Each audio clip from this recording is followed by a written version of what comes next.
India Legal presents Courts Roundup.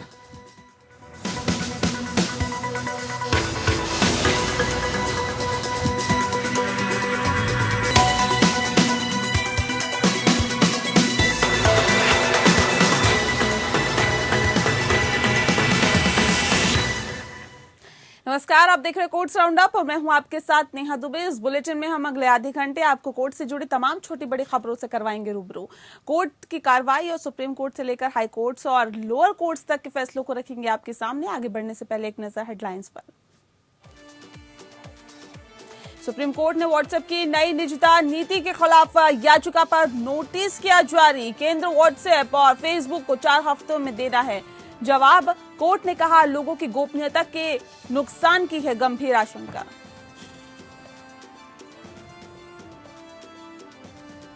Toolkit मामले में advocate Nikita Jacob ने बॉम्बे हाई कोर्ट से की ट्रांजिट गैर जमानती बेल की मांग। मंगलवार को होगी सुनवाई। सुप्रीम कोर्ट ने पत्रकार सिद्दीकी कफन को बीमार मां से मिलने के लिए दी 5 दिन की अंतरिम जमानत। बेल के दौरान मिलेगी पुलिस सुरक्षा। मीडिया से बात करने पर रोक, सिर्फ डॉक्टर परिजन से मिल सकेगा कफन।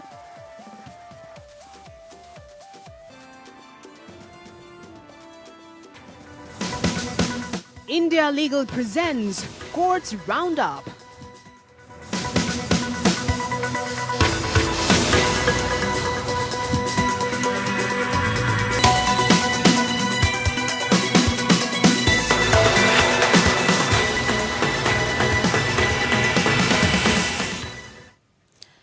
लोगों का निजी डाटा जिस तरह से सोशल मीडिया अपने निजता पॉलिसी के तहत, आपको बता दें कि जिस तरह से पूरा मामला सामने आया उसके तहत आपको ये बताना चाहेंगे कि लोगों का निजी डाटा जिस तरह से सोशल मीडिया ने अपने निजता पॉलिसी के तहत हड़प रहा है वह चिंता का विषय बना हुआ है। ये मामला अब सुप्रीम कोर्ट में है जिससे कि निजी जानकारी की सुरक्षा बनी रहे। अब सुप्रीम कोर्ट ने व्हाट्सएप की नई प्राइवेसी मामले की सुनवाई करते हुए इस याचिका पर नोटिस जारी कर 4 हफ्तों में केंद्र सरकार व्हाट्सएप और फेसबुक से जवाब दाखिल करने को कहा है।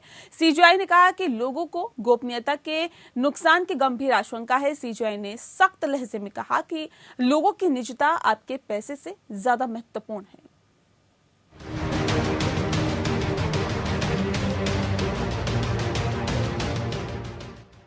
सुप्रीम कोर्ट ने व्हाट्सएप से कहा है कि आपकी नई प्राइवेसी के बाद भारतीय लोगों में निजता को लेकर काफी आशंकाएं हैं।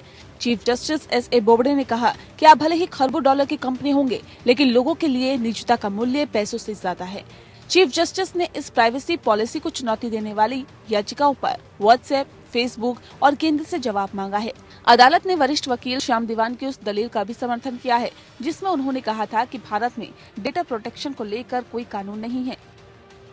श्याम दीवान ने कहा कि व्हाट्सएप की प्राइवेसी पॉलिसी भारत के लिए अलग नहीं हो सकती। सरकार को व्हाट्सएप को नई प्राइवेसी पॉलिसी लागू नहीं करने के आदेश देना चाहिए। Chief justice Bobde, justice S A. Bopanna, justice V. Ramasubramanian की बेंच ने एक स्वर में कहा कि मिस्टर दीवान की दलील से हम प्रभावित हैं। ऐसा कानून प्रभाव में लाना चाहिए। सीजीआई ने कहा कि लोगों की गोपनीयता के नुकसान की गंभीर आशंका है। सॉलिसिटर जनरल तुषार मेहता ने कहा कि प्राइवेसी के साथ ही कोई समझौता नहीं किया जाएगा। ये देश के लोगों का अधिकार है। व्हाट्सएप की तरफ से पेश मुकुल रोहतगी ने कहा कि पॉलिसी से प्राइवेसी को लेकर कोई खतरा नहीं है, ये पूरी तरह से सुरक्षित है। सीजीआई ने कहा कि फेसबुक और व्हाट्सएप को डाटा शेयरिंग को लेकर अपनी पॉलिसी स्पष्ट करनी चाहिए।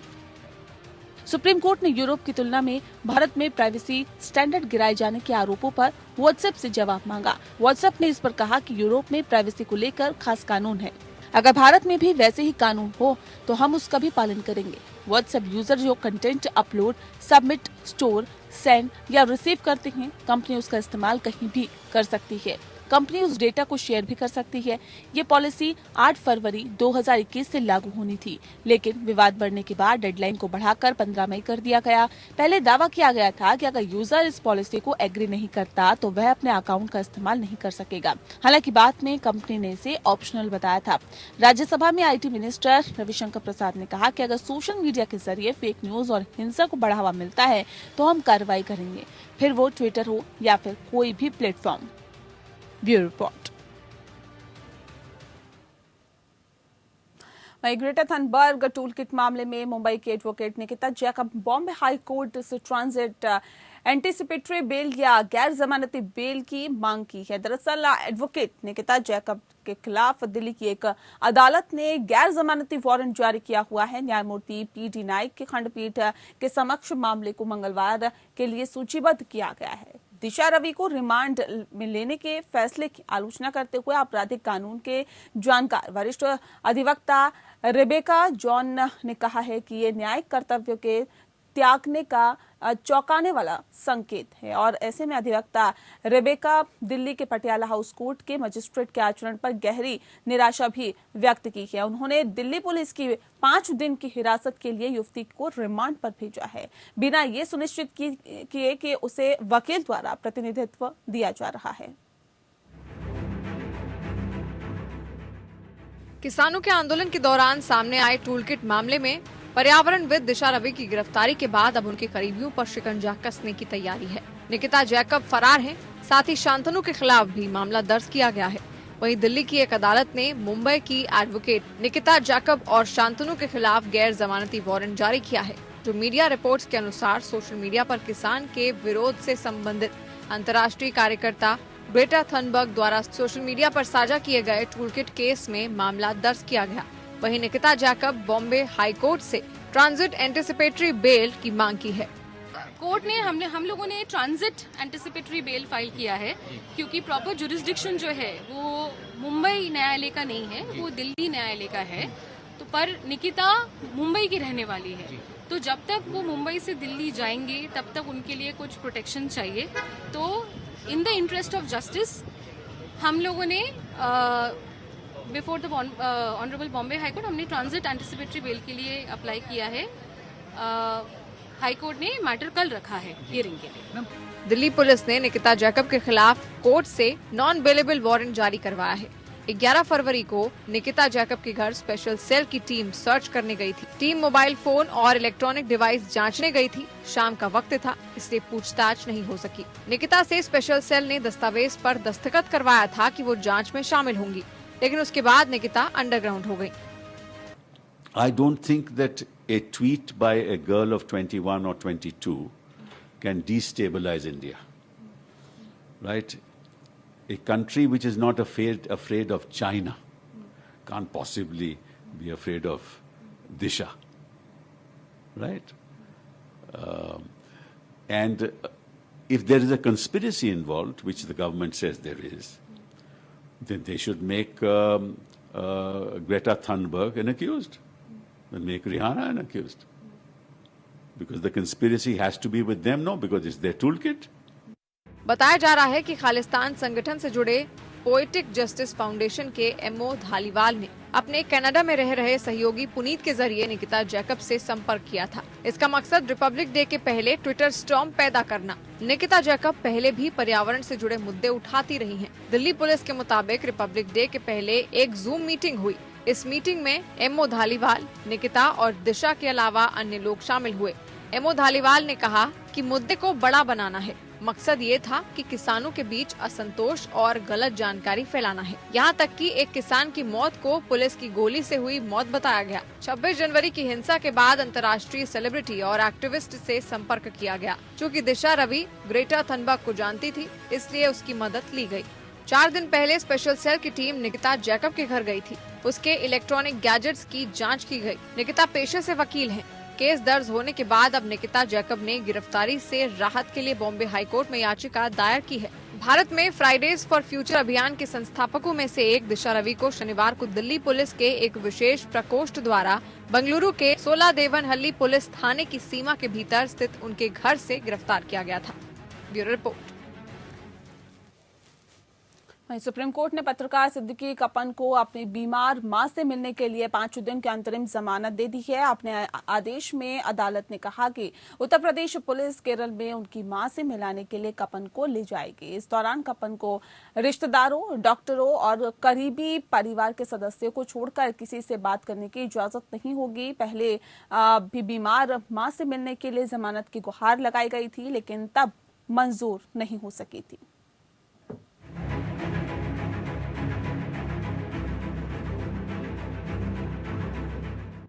सुप्रीम कोर्ट ने केरल के गिरफ्तार पत्रकार सिद्दीकी कप्पन को सशर्त जमानत दे दी है। ये जमानत सिद्दीकी कप्पन की मां के स्वास्थ्य के आधार पर दी गई है। दरअसल मां के स्वास्थ्य के आधार पर सिद्दीकी कप्पन ने जमानत की मांग की थी, जिसके बाद कोर्ट ने उन्हें 5 दिन की जमानत दे दी है, लेकिन इन 5 दिनों तक उन्हें पुलिस की सुरक्षा में ही रहना होगा। इस दौरान कप्पन को रिश्तेदारों, डॉक्टरों और करीबी परिवार के सदस्यों को छोड़कर किसी से बात करने की इजाजत नहीं होगी। सुप्रीम कोर्ट ने अपने आदेश में सिद्दीकी कप्पन पर सोशल मीडिया समेत तमाम मीडिया को कोई भी साक्षात्कार देने से रोक लगाई है। इन 5 दिनों में वो न तो मीडिया में और न ही सोशल मीडिया पर कोई बयान जारी कर सकेंगे। कोर्ट ने यह भी आदेश दिया है कि वो रिश्तेदारों, डॉक्टरों और परिवार के करीबी सदस्यों को छोड़कर जनता से नहीं मिलेंगे। इसके अलावा कोर्ट ने यह भी कहा है कि वो केवल डॉक्टर और अपने परिवार से ही मुलाकात कर सकते हैं। इसके अलावा और किसी से भी मुलाकात करने की इजाजत उन्हें नहीं दी जाएगी। 5 दिन बाद वो वापस जेल में रिपोर्ट करेंगे। इसी के साथ ये भी कहा गया है कि यूपी पुलिस की सुरक्षा में केरल पुलिस सहयोग करेगी। सिद्दीकी कप्पन 4 महीनों से उत्तर प्रदेश की मथुरा जेल में बंद हैं। पीएफआई से संबंध रखने के आरोप में कप्पन को हाथरस कांड के बाद यहां जाते समय गिरफ्तार किया गया था। वहीं सिद्दीकी की जमानत की मांग पर सुनवाई के दौरान कपिल सिब्बल ने कहा था कि केरल में गिरफ्तार पत्रकार सिद्दीकी कप्पन की मां का स्वास्थ्य ठीक नहीं है, लिहाजा उन्हें 5 दिन के लिए जमानत दे दी जानी चाहिए। इस पर यूपी सरकार की ओर से कहा गया था कि केरल में गिरफ्तार पत्रकार सिद्दीकी कप्पन पर गंभीर मामला है। वो पीएफआई के एक्टिव सदस्य हैं। पैसों का मनी ट्रेल पता करना है। कुछ पोस्टर की भी जांच की जा रही है। ऐसे अभी जमानत देने का आधार नहीं है। यूपी सरकार ने कहा सिद्दीकी कप्पन से जुड़े लोग केरल में पैसा इकट्ठा कर रहे हैं। देश की सुरक्षा से बढ़कर मां का स्वास्थ्य या फिर कोई और बड़ा आधार नहीं हो सकता। देश की सुरक्षा सबसे पहले है। कप्पन को यूपी पुलिस ने पिछले साल 5 अक्टूबर को गिरफ्तार किया था। Kerala union of working journalist यानी KUWG के अनुसार वो हाथरस पीड़ित के परिवार से मिलने के लिए जा रहा था जब उसे पुलिस द्वारा उठाया गया और गैर कानूनी गतिविधि अधिनियम 1967 के तहत आरोप लगाया गया। हालांकि कोर्ट ने इस मामले में कप्पन को जमानत दे दी है। सिद्दीकी कप्पन पिछले 4 महीनों से उत्तर प्रदेश की मथुरा जेल में बंद है। Bureau report. एनडीटीवी के प्रमोटर प्रणय रॉय और राधिका रॉय को राहत देते हुए सुप्रीम कोर्ट ने प्रतिभूति आपको बता दें कि प्रतिभूति बताया जा रहा है कि अपीलीय न्यायाधिकरण या SAT के समक्ष सुरक्षा राशि जमा करने की छूट दी है। इस केस में इनसाइडर ट्रेडिंग से संबंधित एक मामले में सेबी द्वारा लगाए गए 16.9 करोड़ रुपए से ज्यादा के दंड के खिलाफ उनकी अपील की सुनवाई होनी है। प्रधान न्यायाधीश की अध्यक्षता वाली पीठ ने आदेश दिया है कि मामले की सुनवाई के लिए अपीलकर्ताओं प्रणय रॉय और राधिका रॉय से राशि कठोर तरीके से वसूली नहीं जाएगी। जब सॉलिसिटर जनरल तुषार मेहता ने सेबी की ओर से आशंका जताई कि इस तरह के आदेश का इस्तेमाल इसी तरह के अन्य लंबित मामलों में भी किया जा सकता है, तो पीठ ने आपको बता दें कि स्पष्ट रूप से ये भी कहा कि जिस तरह से इस तरह की आशंका नहीं जताई जा सकती और स्पष्ट रूप से पीठ ने कहा है कि इस आदेश को मिसाल नहीं माना जाएगा। बेंच जिसमें जस्टिस AS बोपन्ना और जस्टिस V रामासुब्रमण्यम भी शामिल है। एनडीटीवी के प्रमोटरों प्रणय रॉय और राधिका रॉय द्वारा प्रतिभूति अपीलीय ट्रिब्यूनल के एक आदेश के खिलाफ दायर अपील पर सुनवाई कर रही थी, जिसमें उन्हें उनके द्वारा बताया ये भी जाता है कि इनसाइडर ट्रेडिंग द्वारा लिए गए गलत लाभ का 50% भुगतान करने का निर्देश दिया गया था। 28 जनवरी को पिछली सुनवाई के दौरान वरिष्ठ अधिवक्ता मुकुल रोहतगी ने अदालत को बताया था कि सेबी द्वारा इनसाइडर ट्रेडिंग के लिए लगाए गए 16.97 करोड़ रुपए के जुर्माने के लिए रॉय एनडीटीवी के अपने शेयरों की पेशकश करने को तैयार है। पीठ को बताया गया कि उनके पास लगभग 50 लाख शेयर है जो प्रति शेयर 37 रुपए पर कारोबार कर रहे हैं और इसलिए शेयर की कीमत दंड राशि से अधिक है। सॉलिसिटर जनरल ने सेबी की ओर से पेश होकर प्रतिभूति के रूप में शेयरों के पेशकश के प्रस्ताव का विरोध किया। एसजे ने पीठ को सूचित किया कि अपीलकर्ताओं कि शेयर सेबी के एक अन्य आदेश से रोके हुए हैं और उन्हें शेयर पर भार बनाने से रोका गया है। हालांकि पीठ ने कहा कि अदालती कार्रवाई में शेयरों को जमा करना भार पैदा करने के समान नहीं होगा।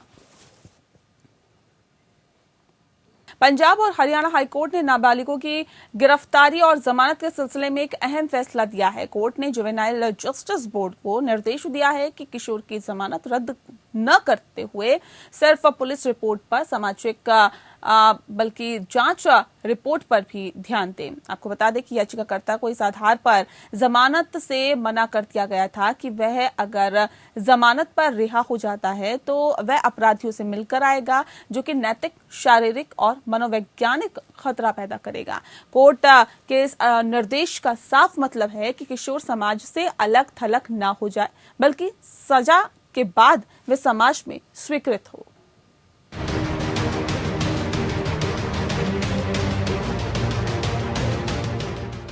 पंजाब और हरियाणा हाईकोर्ट ने पंजाब और हरियाणा और केंद्र शासित प्रदेश चंडीगढ़ की जुवेनाइल जस्टिस बोर्ड को निर्देश दिया कि जुवेनाइल की जमानत रद्द करने की वजह और इस तरह के फैसले का विवरण रिकॉर्ड पर रखें। न्यायमूर्ति जयश्री ठाकुर की खंडपीठ ने आगे निर्देश में कहा कि फैसला सामाजिक जांच रिपोर्ट और बोर्ड के समक्ष उपलब्ध किसी अन्य सामग्री के आधार पर की जाए, न कि केवल सीआरपीसी की धारा 173 के तहत जांच अधिकारी की रिपोर्ट के रिकॉर्ड के आधार पर की जाएगी। याचिकाकर्ता की उम्र 15 वर्ष की आयु है। उस पर जुवेनाइल जस्टिस बोर्ड द्वारा आईपीसी की धारा 307, धारा 376, धारा 457, धारा 511 के तहत लुधियाना के पुलिस स्टेशन डिवीजन नंबर 7 में अपराध के लिए मुकदमा चलाया गया था। याचिकाकर्ता ने किशोर होने के नाते जमानत देने के लिए आवेदन किया था, जिसे खारिज कर दिया गया। इसके बाद लुधियाना के अतिरिक्त सत्र न्यायाधीश के समक्ष उक्त आदेश के खिलाफ दायर अपील भी खारिज कर दी गयी। याचिकाकर्ता को इस आधार पर जमानत से मना कर दिया गया कि अगर वो जमानत पर रिहा हो जाता है तो वो अपराधियों से मिलकर आएगा और न्याय को खत्म करने के साथ साथ नैतिक, शारीरिक और मनोवैज्ञानिक खतरा भी उत्पन्न करेगा। प्रावधान के अनुसार एक किशोर को जमानत की रियायत से वंचित किया जा सकता है अगर अधिनियम की धारा 12(1) के तहत निर्दिष्ट 3 आकस्मिकताओं में से कोई उपलब्ध हो। कोर्ट ने कहा कि ये देखते हुए कि जमानत देने से इनकार किया गया और अधिनियम की धारा 12(1) के प्रावधानों का पालन किए बिना ये फैसला लिया गया। इस पर कोर्ट ने कहा कि याचिका दायर करने की तारीख के बाद से याचिकाकर्ता हिरासत में है और उसे हिरासत में रखने का अब तक कोई उद्देश्य नहीं दिख रहा है। ये ध्यान दिया जा सकता है कि जेजे अधिनियम 2015 की धारा 13(1) सेकंड के अनुसार परिवीक्षा अधिकारी को सूचित किया जाता है जैसे ही किशोर को पकड़ा जाता है। तुरंत इसकी जानकारी देनी चाहिए और एक सामाजिक जांच रिपोर्ट तैयार की जानी चाहिए। अंत में कोर्ट ने कहा कि ये जेजे बोर्ड पर निर्भर है कि वो सामाजिक जांच रिपोर्ट को ध्यान में रखे और किशोर की जमानत याचिका को खारिज करने के लिए उचित आधार का एक उद्देश्य मूल्यांकन करे। Bureau report, APN। वहीं मद्रास हाईकोर्ट की मदुरै बेंच ने सरकार से अपील की है कि वह राज्य में शराबबंदी लागू करे ताकि महिलाओं और बच्चों के आंसू पोंछे जा सके। इसके साथ ही कोर्ट ने कहा कि कोर्ट लोगों की शराब पीने की आदतों के कारण समाज में जो भी कुछ हो रहा है उससे नजर नहीं हटा सकता। खंडपीठ ने कहा कि हालांकि ये एक कठिन काम है, फिर भी लोगों को पीने और शराब बेचने से रोकने के लिए, अपील करने के लिए, लोगों को हतोत्साहित करने के लिए हर संभव प्रयास करना पड़ता है। और सबसे दुखद बात यह है कि कुछ साल पहले कर्नाटक में निमहंस द्वारा किए गए अध्ययन के अनुसार सरकार स्वास्थ्य देखभाल खर्च के मामले में 2 रुपए से अधिक का नुकसान उठाती है, फिर भी उत्पादकता नहीं दिखाई पड़ती है। मद्रास हाईकोर्ट की Madurai bench model government girls higher secondary school Otha Kadai के पास स्थित टेस्मैक या राज्य शराब वेंडिंग आउटलेट को हटाने की मांग करने वाली एक याचिका पर सुनवाई कर रही थी, जिसमें 2000 से ज्यादा छात्र अध्ययन कर रहे हैं। आपको बता दें कि याचिकाकर्ता ने न्यायालय के सामने प्रस्तुत किया कि शराबी उस क्षेत्र में उपद्रव करते हैं। ग्रामीण लोगों को, विशेषकर महिलाओं और बच्चों को उस क्षेत्र को पार करने में डर लगता है, क्योंकि शराबी नशे में लड़ाई और आसपास जो है वो लोगों से झगड़ते हैं। न्यायालय ने कहा कि शराब की दुकानों का कारोबार दोपहर 12 बजे से रात 10 बजे तक होता है। इसी बीच ग्राहक शराब खरीदने आते हैं। स्कूल का इलाका शांतिपूर्ण होना चाहिए ताकि छात्रों का अध्ययन प्रभावित न हो सके।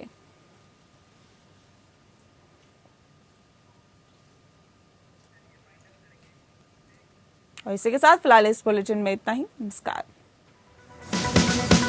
India Legal presents Courts Roundup.